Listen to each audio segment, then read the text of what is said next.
That's when you were sword fighting. That's right. That's right. In Heidelberg. And there we go, in Heidelberg.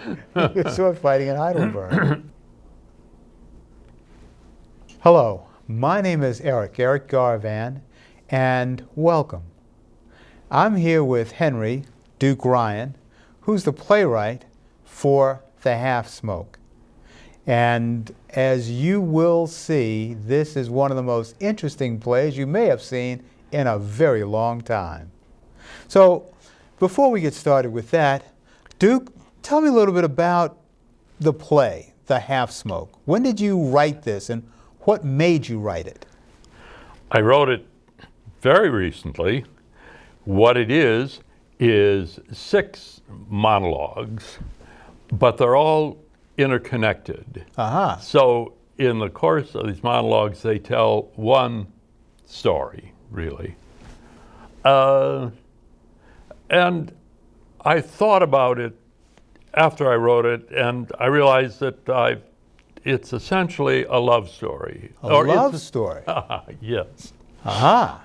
A story, maybe better to say a story about love. About love. And the difficulties of love.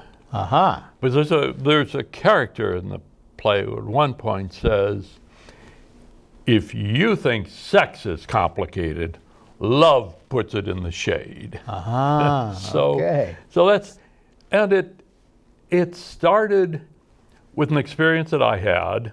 Okay. Walking out of an ambulatory care clinic where I am a lot. Ah, I see you have a, is that from sword fighting?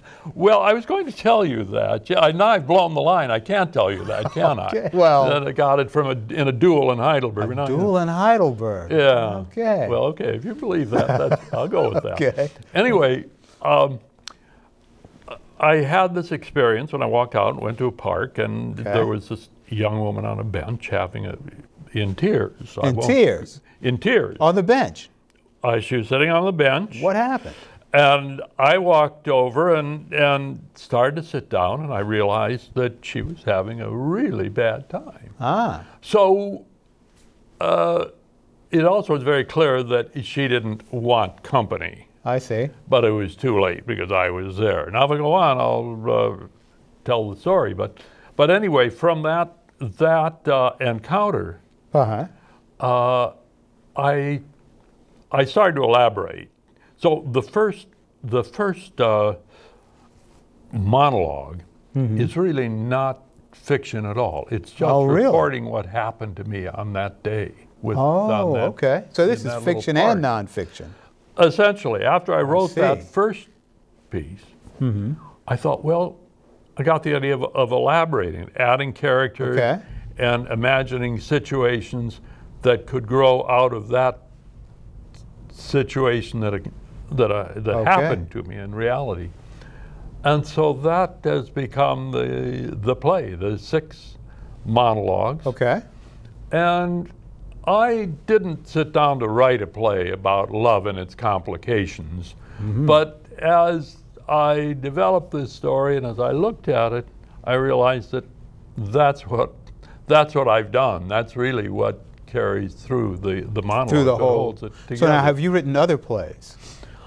Oh yeah, I've written lots. Are you a playwright who's had plays produced in other places? I have had plays produced. I've had them produced in Cambridge, England.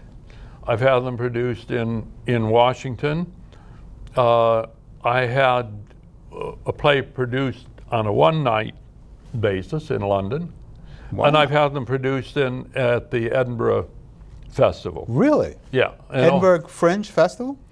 Yes, the Fringe Festival. Wow. The Edinburgh Fringe. Okay, because we have a Capital Fringe Festival. I've had them produced there too. I produced a play there. Okay, so this is, people, this is Duke Ryan here on your screen.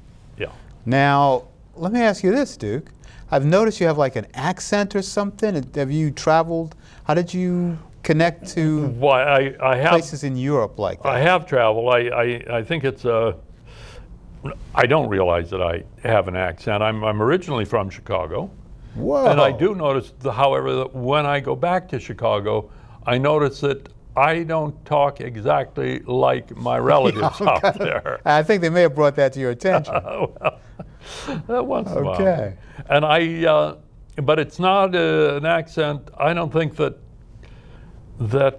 relates to any place, Okay. any geographical place. I've been in Brazil, Norway, Australia, Great Britain, and then traveled around. Very On interesting. the way to and fro. I was in foreign service for 25 Oh, I years. see. Oh, So wow.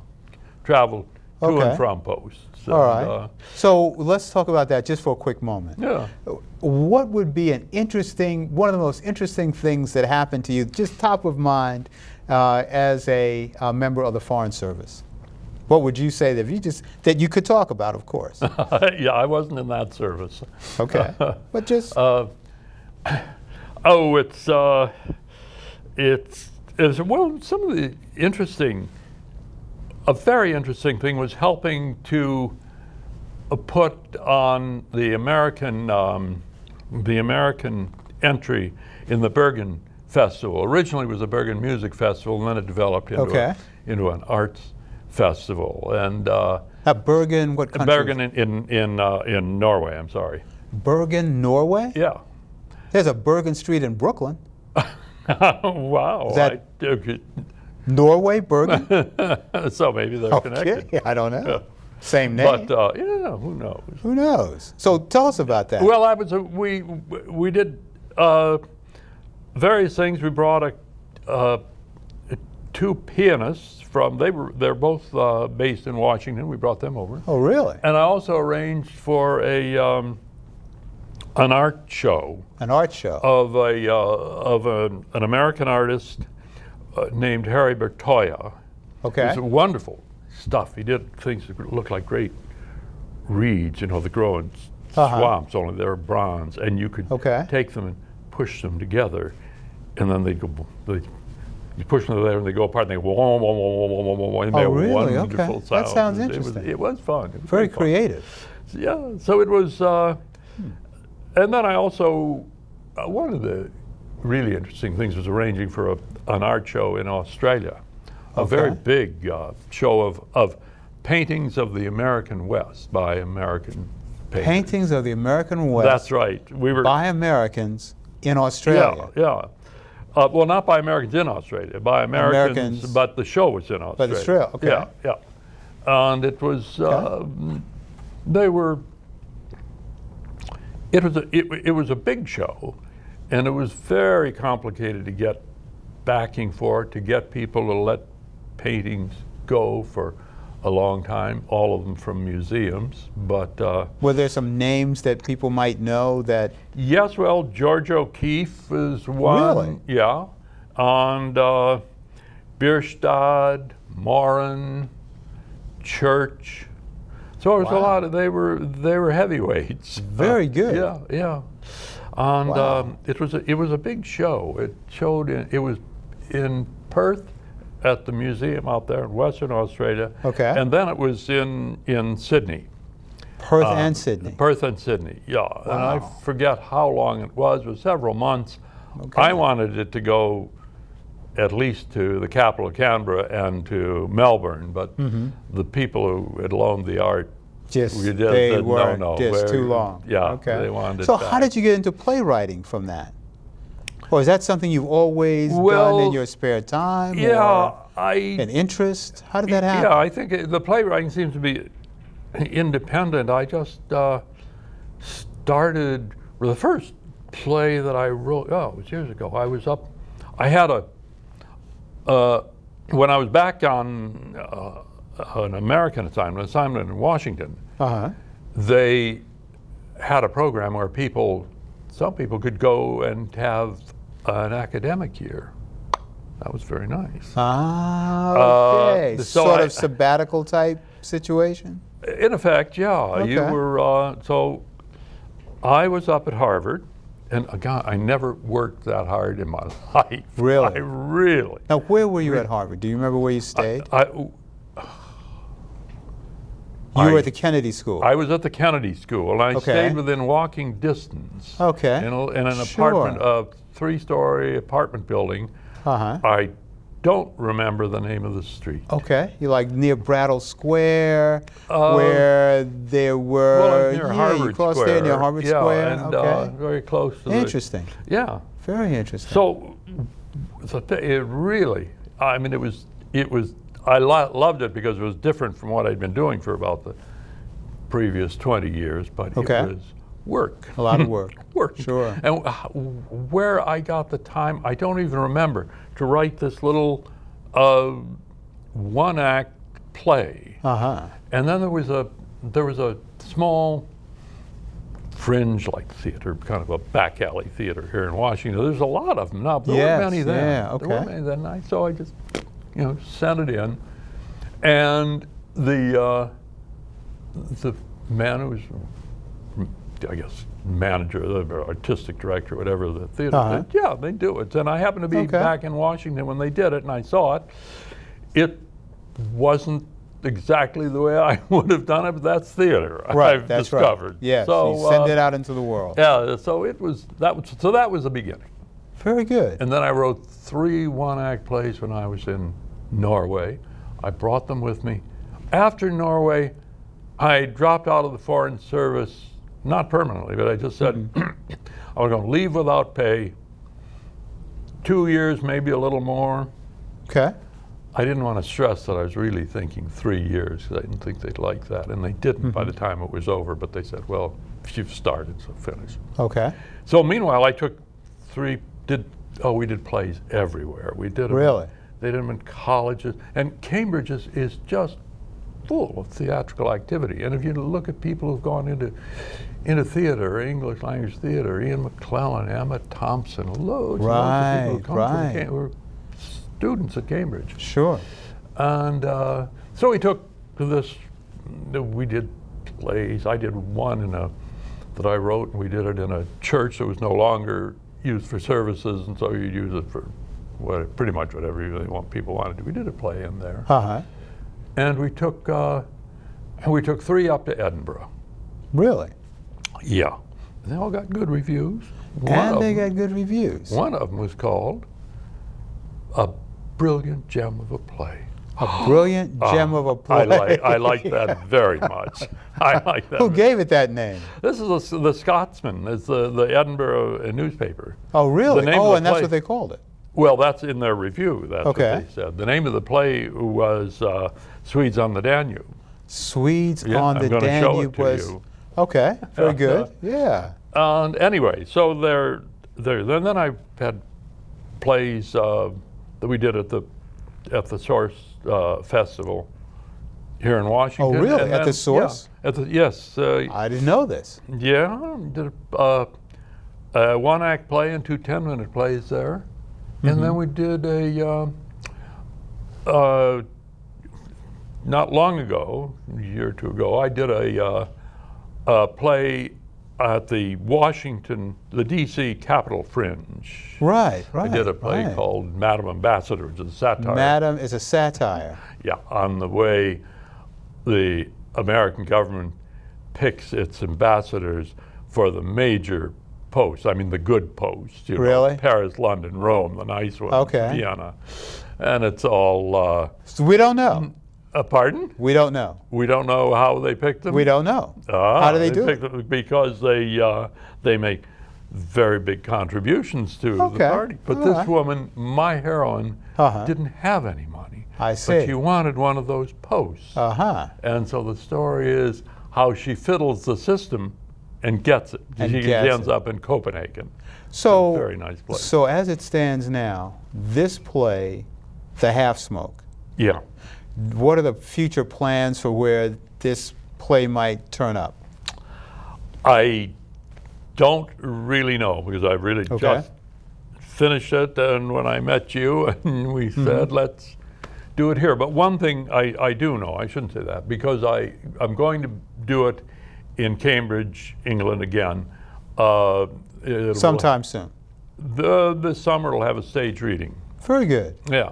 So now, just to kind of wrap up, what would you like to share with the folks who take a look at this, and what would you want to have them sort of pay attention to, and maybe even look for some other things that you've done, the work of Henry Duke Ryan. Yeah, Duke. I write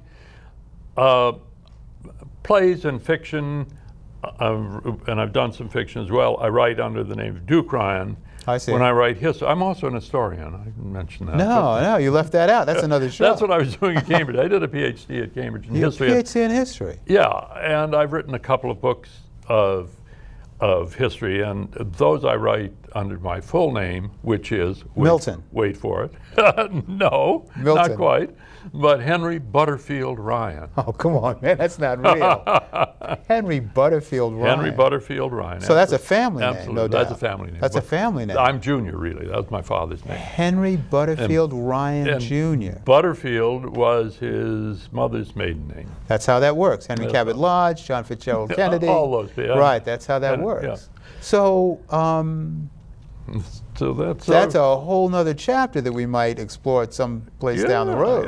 Yeah. But I'd say this, for the folks who take a look at The Half Smoke, which is an incredible and very easy to digest series of monologues, we think you'll enjoy it, and certainly do your best to look out for some other work from this gentleman who has a number of names, has had a number of jobs that he tells us about that somehow have him connected to the Foreign Service.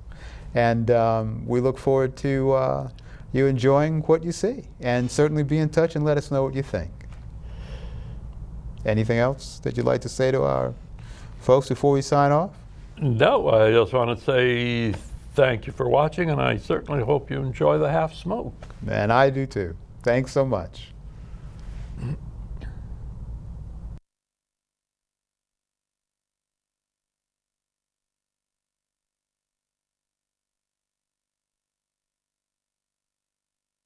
Five, 4, 3, 2, 1, 0.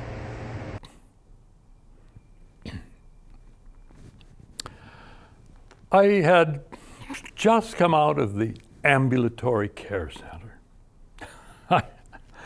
I don't even remember why I was there. I'm there a lot these days, examining this, treating that. And when I come out, I go across the street to a little sidewalk food stand. It's run by an Egyptian, and there are lots of these stands all over town. I'm at this one so much that I've gotten to know the guy who runs it. He tells me what's going on in Egypt and all about his family in Cairo. And then I buy a half smoke. It's a sort of a spicy hot dog.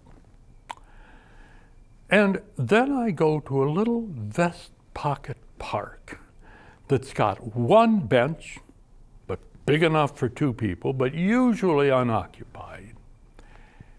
And I sit there and I look out at the city and I quietly eat my half smoke.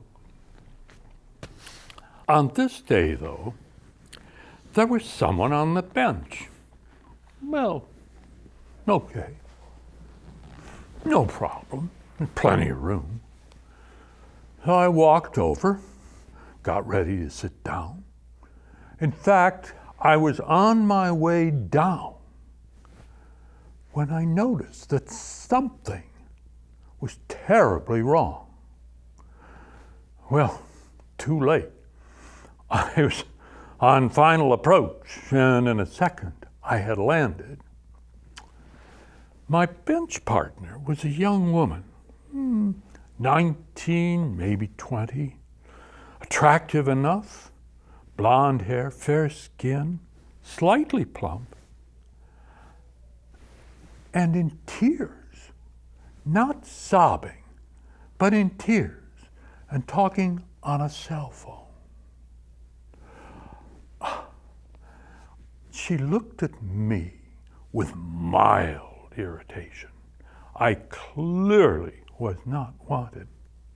But too bad, I was there. And getting up and going away seemed really awkward, in fact, slightly absurd. Of course, so did staying. So what the hell, I stayed. Yes, she was saying. I understand. Yes, I understand, yes. By now, she was truly sobbing. She said she understood 2 or 3 more times, her voice getting fainter each time. And then she clicked the phone closed.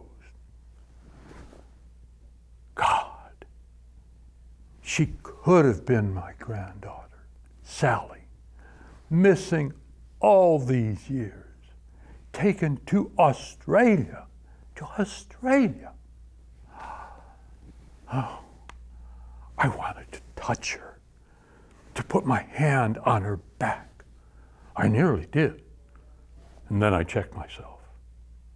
She's wearing a summer dress, low cut in the back, and I would be touching her bare flesh.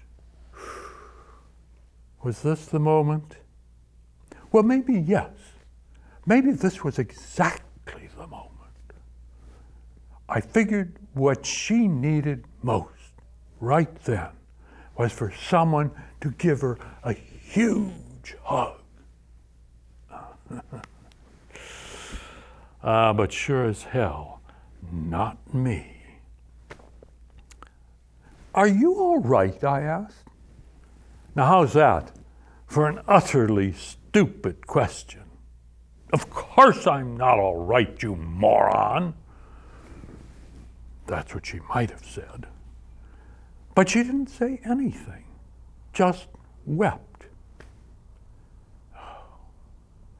It was like my granddaughter weeping. And unbelievably, I took a bite of my half smoke. What do you want? She finally said, irritated as hell. I just want to sit here and eat my hot dog, I told her, and scorn flashed through her tears. Like I was the one who had rejected her. He was an older guy, too. Not as old as me, but older than her, I had no doubt. And married, I was sure of it. And he had just told her that after all, he just couldn't leave his wife and kids. Oh, that's all guesswork. But I know I was watching a romantic crash. And there can be no worse pain than that. And it doesn't go away for a long, long time. I took another bite of my half smoke, and I marveled at my ridiculous behavior. Eating a sausage while my granddaughter was going through the torments of hell. But what could I have done?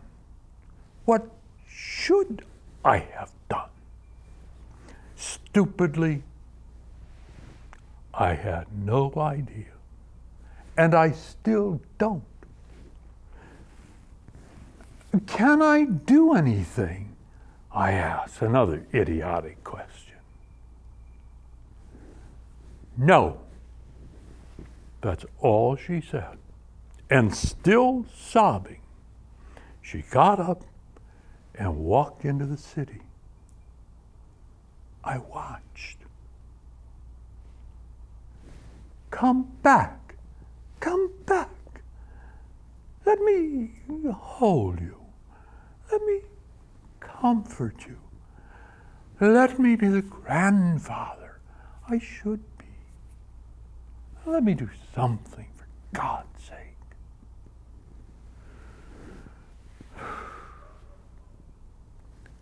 She disappeared. Oh, that was hell. Still, it was for the best, really, even for Lucy.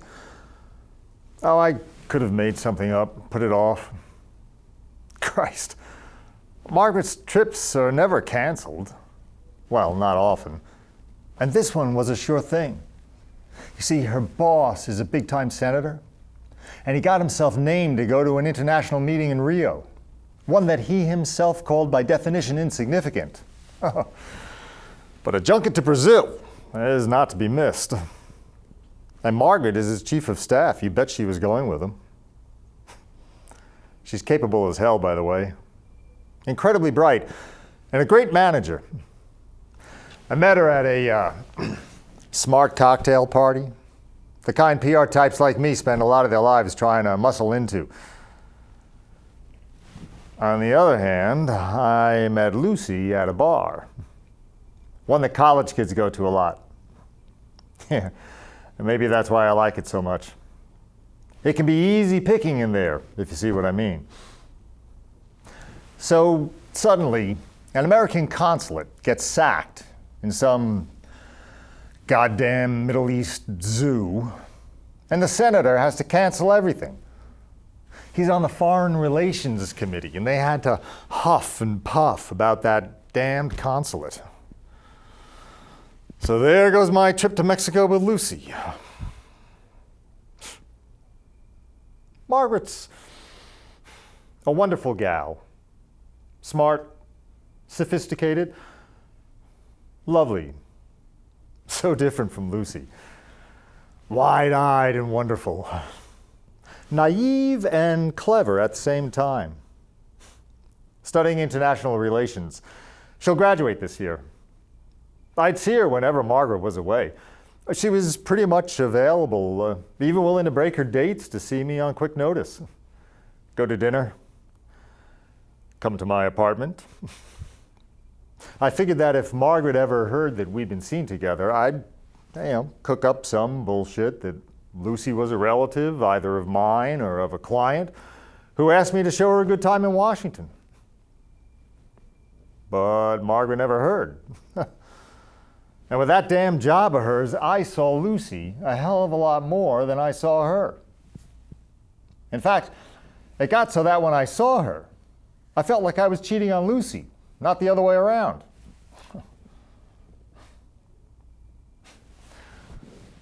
Lucy knew I had another commitment. Thought I was married to a high-powered career woman who had to be away. Yeah, work, night after night. 2 kids, too. Made them up, of course.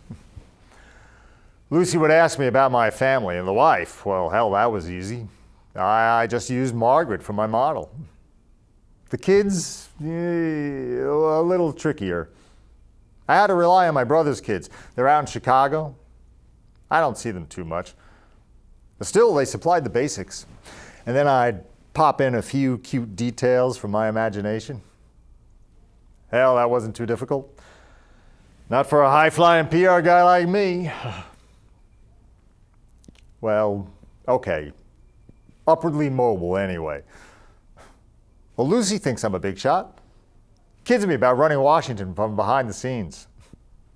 Oh, sure. She knows that's baloney. But she does think I'm a force in town. Well, I am. Sometimes. A little bit. It sort of takes away the main advantage of being a bachelor, doesn't it? I mean, here I am, a free guy, and I go and hobble myself with a wife I don't even have. But otherwise, I would have had to tell Lucy about Margaret, wouldn't I? and she would have